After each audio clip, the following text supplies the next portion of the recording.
तो पुणी थे समस्त को ओडिया ट्रेनर को स्वागत। तो सब भली एथर जहाँ भी वीडियो स्टार्ट करवा तो सही प्रश्न रू तो आज प्रश्न टी निरा तो समस्ते से प्रश्न को मन दे शुण। प्रथम प्रश्न है तुम लाइफ रे जो चैलेंजेस आसे ना तुम तुमको केमी देख एमती देख कि नाई ना मो लाइफ रे बहुत चैलेंजेस जदि मुझे अटेम्प्ट निए मोर फेल होवर चांस बहुत अच्छे।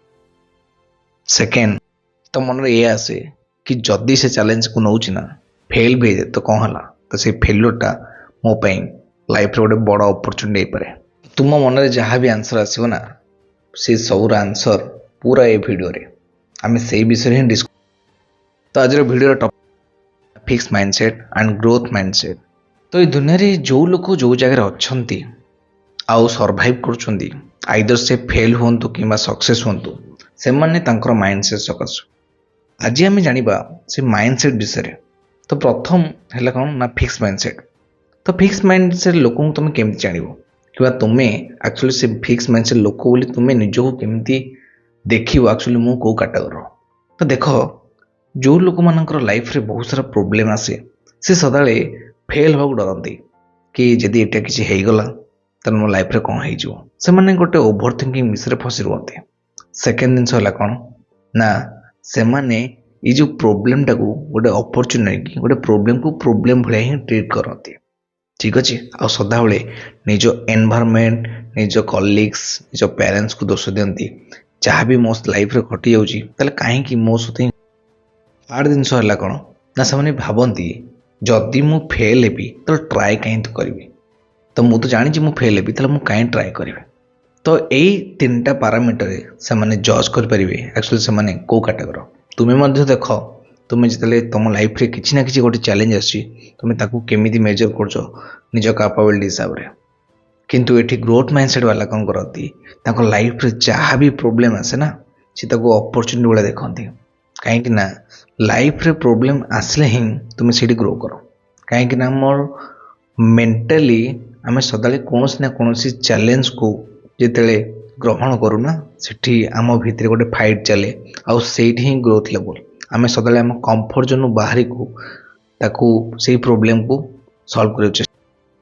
आ ग्रोथ माइंडसेट वाला या भावती कि जदि आम किसी चैलेंज नौचु आउ जदि भी फेल हो गलु तब से फेलर आमको किसी शिखाई दिए कहीं जदि तुम्हें से कामटा करुच फेल हो तब सेकेंड टाइम जो से कामटा कर आइदर एति मन रख फास्ट थर जो मिस्टेक होता मोर सेकेंड थर हेनी तमें तुम 1% बेटर अच्छ 1% अपॉर्चुनिटी तुम हाथ में अच्छी कि तुम्हें ग्रो कर। तो लाइफ रे जिते फेलर आसो आम सॉल्व कर चलवा तो आम ग्रोथ निहाती आ जोटा कि ग्रोथ माइंडसेट वाला लोक भल बुझे जदि तुम से कैटेगोरी हो ना तो तुम बुझीपार कौन कह चेष्टा। तो मुझे किसी क्वेश्चन तुमको पचारि जो 3टा क्वेश्चन पचारि से 3टा क्वेश्चन तुमको निज विषय जाना को बहुत है। तो प्रथम क्वेश्चन रहा कि जिते बड़े तुम्हें फेल हो जाओ कारण तुम्हें पास ले तुम जान कौन कर लाइफ रे जिते तुम फेल होते तुम्हें बस भाविच कि ओभर थिंकिंग कर कहीं फेल हेली कौन पाई फेल हेली आटा मोर हबार नाला एमती भावुच ना एमती भावुच कि जदि मु फेल हेली तेल मु कौटी मोर मिस्टेक रहा ताकू केमती मु सुधारी पारि बुझुच। तो तुम्हें फोकस कर जो प्रोब्लेम टाकू तार सॉल्यूशन ओरिएंटेड ना कि ओभर थिंकिंग कि मो सहित कहीं एमती घटिला। ठीक सेकेंड कि तुम लाइफ रे जदि किसी गोटे पॉइंट रे किसी हार्ड सिचुएशन आसुना चल अवॉइड कर ना ताकू ग्रहण कर निजर चैलेंज बा ग्रोथ को बढ़ाया। तो दीटा काट तुम एक्चुअली अवॉइड कर दौच तो ग्रहण करुच कि नहीं लाइफ रे हार्ड चैलेंज निहाती रहा। थर्ड पॉइंट जिते तुम अन्य मानक देखुच लाइफ रे से किसी भल कर एक्चुअली तुम निज केमती फिल कर आइदर गिल्ट फिल कर कि नहीं मो लाइफ रे मुझे किसी कर पारे ना से आगे अच्छे मो पचर अच्छी ना ए फिल कर जदि से कर ना तो मुझे ताडू बढ़िया करी बुझिपार। तो दीटा थिंकिंग रे बहुत तफात तुम्हें कौ थिंकिंग रे अच्छ आइदर कंपेयर कर निजक गिल्ट फिल करूच ना कंपेयर कर कहूच तुम्हें जो जगह अच्छ मुझे बेटर वे भी जदि तुम्हें ସବୁ କୋଶ୍ଚିନ୍ ସେକେଣ୍ଡ ପାର୍ଟରେ ଅଛ ତାହେଲେ ତୁମେ ସେଫ୍ ସାଇଡ଼୍ରେ ଅଛ। ଆଉ ଯଦି ସବୁ କୋଶ୍ଚିନ୍ ତୁମେ ଫାଷ୍ଟ ପାର୍ଟରେ ଅଛ, ତୁମ ଲାଇଫ୍ରେ ତୁମେ ନା ଫେଲୁଅର୍ ଦେଖିବାକୁ ଚାହୁଁଛ, ନା କମ୍ପାରିଜନ୍ କରି ନିଜକୁ ଗିଲ୍ଟ ଦେଉଛ ହେଲା। ଯଦି ଫାଷ୍ଟ ପାର୍ଟରେ ଅଛ ତାହେଲେ ଆଜି ଡିସ୍କସନ୍ କରିବା ତୁମେ ଫାଷ୍ଟ ପାର୍ଟର କେମିତି ସେକେଣ୍ଡ, କାରଣ ଆମ ଲାଇଫ୍ରେ ନିହାତି ଭାବେ ଆମକୁ ଗ୍ରୋଥ୍ ଦରକାର। ସେ ଯେକୌଣସି ପଏଣ୍ଟ ହଉ ନା କାହିଁକି, ସେ ଆମକୁ ଫାଇନାନ୍ସିଆଲି ହଉ କିମ୍ବା ଫ୍ରେଣ୍ଡ ସର୍କଲ୍ ରିଲେସନ୍ ୱାଇଜ୍ ହଉ କିମ୍ବା ଆମେ ଯେଉଁ ଜାଗାରେ ଅଛୁ, ଯେଉଁ ଜବ୍ରେ ଅଛୁ କିମ୍ବା ଯେଉଁ ବିଜନେସ୍ରୁ ଆମକୁ ସଦାବେଳେ ଗ୍ରୋଥ୍ ଦରକାର। ତ ସେଇ ଗ୍ରୋଥ୍ ମାଇଣ୍ଡସେଟ୍କୁ ବିଲ୍ଡ ପାଇଁ ତ ଏଇ ତିନିଟା ଜିନିଷ। ତ ପ୍ରଥମ କଥାଟି ଗୋଟେ ଷ୍ଟୋରି ଆଗରେ ତୁମକୁ କହୁଛି। ଗୋଟେ ବହୁତ ବଡ଼ ସକ୍ସେସଫୁଲ୍ ମଣିଷକୁ ଯଦି ପଚାରିଲା ତୁମ ସଫଳତାର ରହସ୍ୟ ଆକ୍ଚୁଆଲି କ'ଣ, ସେ ଗୋଟିଏ ଉତ୍ତର ଦେଲା ନା ଦୁନିଆ ତ ଆଜି ମୋତେ ସଫଳତା ଭାବୁଛି ବି ମୁଁ ସକ୍ସେସଫୁଲ୍ ହେଇଯାଇଛି ବୋଲି, କିନ୍ତୁ ଦୁନିଆ ଭାବିବା ପୂର୍ବରୁ ମୁଁ ନିଜେ ହିଁ ଜାଣିଥିଲି ମୁଁ ସକ୍ସେସଫୁଲ୍ ବୋଲି। କାରଣ ସଦାବେଳେ ମୁଁ ନିଜକୁ ଫିଲ୍ କରେ କି ଆଇ ଏମ୍ ସକ୍ସେସଫୁଲ୍। ତେଣୁ ଏଇଟା ନିହାତି ଦରକାର କି ତୁମେ ନିଜକୁ କ'ଣ କହୁଛ। ତ self talk is most important, ବୁଝିଲା। ତ ସେଲ୍ଫ ଟକ୍ଟା ନିହାତି ଇମ୍ପୋର୍ଟାଣ୍ଟ। ତୁମେ ନିଜକୁ କ'ଣ କହୁଛ। ଯେତେବେଳେ ଆମେ ନିଜକୁ ହିଁ ନେଗେଟିଭ୍ ଦେଖୁଛେ ତାହେଲେ ଦୁନିଆ ତ ପରେ ତୁମକୁ ନେଗେଟିଭ୍ ଆକାରରେ ଦେଖିବ। ତାହେଲେ ନିଜକୁ ସଦାବେଳେ ପଜିଟିଭ୍ ପଏଣ୍ଟ ଅଫ୍ ଭ୍ୟୁରେ ଦେଖ, ଦୁନିଆ ଅଟୋମେଟିକ୍ ଦେଖିବାକୁ ଲାଗିବ।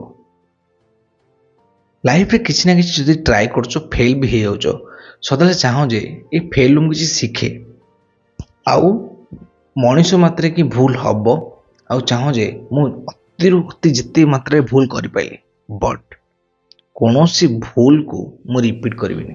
ତ ଏଇଟା ହେଉଛି ଗୋଟେ ଭଲ ମେଥଡ଼ ଯେଉଁଟାକି ମୁଁ ବେଶୀ ମୋ ଲାଇଫ୍ରେ ଟ୍ରାଏ କରେ କି ଭୁଲ ତ କରିବି, ସଦାବେଳେ କିଛି ନା କିଛି ନୂଆ ଭୁଲ କରିବି, ଗୋଟେ ଭୁଲକୁ ରିପିଟ୍। ଆଣ୍ଡ ଥାର୍ଡ଼, ଆମେ ସଦାବେଳେ ରେଜଲ୍ଟ ଉପରେ ବହୁତ ଭରସା କରୁ। ନା ନା ନା, ସେମିତି ହୁଏନି। କାହିଁକି ନା ଆମକୁ ଯେତେବେଳେ ଗୋଟେ ଗ୍ରୋଥ୍ ମାଇଣ୍ଡସେଟ୍ ଦରକାର ନା, ସଦାବେଳେ ଆମେ କେତେ ଏଫର୍ଟ ଦେଉଛୁ ତା ପ୍ରତି ସେଇଟା ମାଇନେ କରେ। ସମସ୍ତେ ରେଜଲ୍ଟ ଉପରେ ଧ୍ୟାନ ଦିଅନ୍ତି। ତୁମେ ଚାହଁ ଯେ ମୁଁ ଯାହା ଚାହୁଁଛି ତା ପାଇଁ ମୁଁ କେତେ ଏଫର୍ଟ କରୁଛି। ଯଦି ତୁମେ ଯାହା ବି ଏଫର୍ଟ କରୁଛ ତୁମେ ଖୁସି ଅଛ ତ ଦେନ୍ ଡୋଣ୍ଟ ୱରି। କିଏ କ'ଣ କହିଲା କ'ଣ କଲା କିଛି ଫରକ ପଡ଼େନି। ଯଦି ତୁମେ ଜାଣିଛ ମୁଁ ଯାହା କରିବାକୁ ଚାହୁଁଛି ତା ପାଇଁ ମୋର ଏଫର୍ଟ କେତେ, ତ ଏଇଟା ବହୁତ ମ୍ୟାଟର କରେ ନିଜର ଗ୍ରୋଥ୍ ମାଇଣ୍ଡସେଟ୍କୁ ବିଲ୍ଡ କରିବାରେ। ତ ଏଇ ତିନିଟା ପଏଣ୍ଟ ନିହାତି ଭାବେ ମନେ ରଖ। ତ କିଛିଟା ଜିନିଷ ମୁଁ ମୋ ଏକ୍ସପିରିଏନ୍ସରୁ କହୁଛି। ଏ ସୋସାଇଟି, ଏ ଏନଭାୟରମେଣ୍ଟ ଆମ ପାଇଁ କିଛି ନା କିଛି ଗୋଟେ ଜିନିଷ ଫିକ୍ସ କରିଛି, ଗୋଟେ ଷ୍ଟାଟସ୍ ଫିକ୍ସ କରିଛି। କିନ୍ତୁ ଯେତେବେଳେ ଏ ସୋସାଇଟିକୁ, ଏ ଏନଭାୟରମେଣ୍ଟକୁ ଦେଖିବ ନା, ସମସ୍ତେ କିଛି ନା କିଛି ଗୋଟେ ରେସ୍ରେ ଦୌଡ଼ୁଛନ୍ତି। ତୁମେ ଦେଖ, ତୁମେ ପାଠ ପଢ଼ୁଛ, ଭଲ ପାଠ ପଢ଼ୁଛ, ଗ୍ରାଜୁଏସନ୍ ବାଲା ହେଲା, ଆହୁରି ବି ହାୟର ଏଜୁକେସନ୍ କରିବ, କିନ୍ତୁ ତୁମର ଏଣ୍ଡ ଗୋଲ୍ କ'ଣ ଦେଖ ନା, ଏଣ୍ଡ ଗୋଲ୍ ଯଦି ମୁଁ ଭଲ ପାଠ ପଢ଼ିଲି ଭଲ ଜବ୍ଟେ କରିବି। ଯଦି ଭଲ ଜବ୍ଟେ କରିବି କ'ଣ ପାଇଁ ନା ଭଲ ପଇସା ଆସିବ। ତୁମେ ଗୋଟେ ଟଲି ବାଲାକୁ ଦେଖ, ଗୋଟେ କାର୍ ବାଲାକୁ, ଡ୍ରାଇଭରକୁ ଦେଖ, କୌଣସି ରାଜମିସ୍ତ୍ରୀ ଦେଖ, ତାଙ୍କର ଏଣ୍ଡ ଗୋଲ୍ ବି ସେମ୍, କି ସେମାନେ କାମ କରୁଛନ୍ତି ପଇସା ପାଇଁ। ଯଦି ସମସ୍ତଙ୍କର ଏଣ୍ଡ ଗୋଲ୍ ହିଁ ପଇସା ଇନକମ୍ କରିବା, ତାହେଲେ ଆମେ ଦୁନିଆରେ ଯେତେବେଳେ ଅଛେ ତାହେଲେ ଆମେ କାହିଁକି ଏଇ ଜିନିଷଟା ଆଗ ଫିଗର ଆଉଟ୍ କରୁନେ ଯେ ହାଉ ଟୁ ମେକ୍ ମନି, ବୁଝିପାରୁଛ ତ। ତେଣୁ ସଦାବେଳେ ମେଣ୍ଟାଲି ପ୍ରିପେୟାର ହୁଅ। ଏ ଦୁନିଆରେ ଯାହା ତୁମ ପାଇଁ ଗୋଟେ ଫିକ୍ସ ସିନାରିଓ ବନେଇଛି ତାଠୁ ଦୂରରେ ରହିବା ପାଇଁ। କେବେ ବି ନିଜକୁ ପ୍ରୁଭ୍ କରିବାକୁ ଅନ୍ୟ ଆଗରେ ଚେଷ୍ଟା କରନି କି ମୁଁ ତୁମକୁ ଦେଖ ପ୍ରୁଭ୍ କରୁଛି ମୁଁ କ'ଣ ବୋଲି। କାହିଁକି ନା ସମସ୍ତେ ଗୋଟେ ନା ଗୋଟେ ରେସ୍ରେ ଦୌଡ଼ୁଛନ୍ତି। ଆଉ ଯଦି ବି ତୁମେ ସେ ରେସ୍ ଦୌଡ଼ିବ, ଲାଷ୍ଟକୁ ସେଇ ରେସ୍ର ମୂଷା ତୁମେ ହିଁ ମୂଷା ଭଳିଆ ପାଇବ, ଅନ୍ୟ କିଛି ତୁମ ଲାଇଫ୍ରେ ଚେଞ୍ଜ ହେବନି। ତେଣୁ ଧ୍ୟାନ। ତ ଯଦି ଏ ଭିଡ଼ିଓରୁ କିଛି ବି ଭ୍ୟାଲୁଏବଲ୍ ଜିନିଷ ମିଳିଥାଏ ନା ଶିଖିବାକୁ, ତାହେଲେ ସଙ୍ଗେ ସଙ୍ଗେ ସବସ୍କ୍ରାଇବ୍ କର। କାରଣ ସବସ୍କ୍ରାଇବ୍ କଲେ ମୁଁ ବି ଟିକେ ମୋଟିଭେଟ୍ ହେବି, ଆଉ ନୂଆ ନୂଆ ଜିନିଷ ଆଗକୁ, ନୂଆ ନୂଆ କଣ୍ଟେଣ୍ଟ ତୁମ ପାଇଁ ନେଇକି ଆସିବି। ତ ଥ୍ୟାଙ୍କ ୟୁ ସୋ ମଚ୍। ଦେଖା ହେବ ନେକ୍ସଟ ଭିଡ଼ିଓରେ। ମୋତେ ଆଶା କରୁଛି ନେକ୍ସଟ ଭିଡ଼ିଓଟା ଆଠୁ ବେଟର୍ ହେବ।